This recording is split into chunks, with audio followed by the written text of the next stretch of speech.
Hey everybody, welcome and great to be learning with you today as we discuss a concept known as mitasek, part of our unit on Masechet Shabbat. In the course of today's lesson, we're going to do two things. First is to define the term mitasek, and the second is to distinguish that term from another concept known as a davar she'eino mitkaven that we've had the chance to study previously. Now you'll recall that a davar she'eino mitkaven is an act that produces an unintended outcome. It refers to any situation where you happen to be doing something that is permitted, but in the process do something that is forbidden. Take a classic example of dragging a chair across the grass. Now, moving a chair from one spot to another is completely permissible, but as you happen to move it from one spot on the grass to the other, you unintentionally create a furrow in the earth below it with the legs of the chair.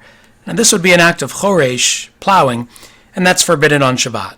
But since this outcome was not intentional, it was just an unlikely result, the halacha says you're patur and that no korban is required.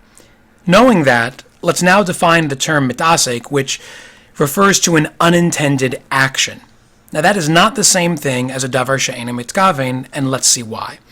Say for example, you were trying to pick a flower that was lying on the ground, and as you reached for it, you mistakenly grabbed another flower that was still attached, and in the process plucked it from the earth.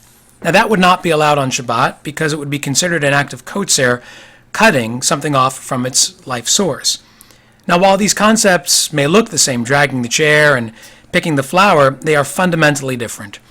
With a davar she'eino mitkaven, you plan to do a certain action. You plan to move the chair. You just never intended for the outcome to occur. You didn't want to create a furrow in the earth.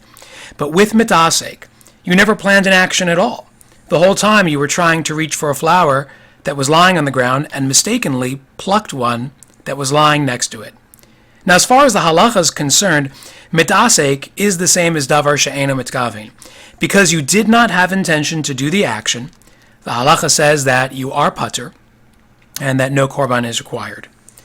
So we've seen now the definition of mitasek. We've had a chance to distinguish it from a davar she'eino mitkaven, and in class we'll have a chance to expand on this concept some more with some actual practice and text study. Looking forward to doing that with you when we return.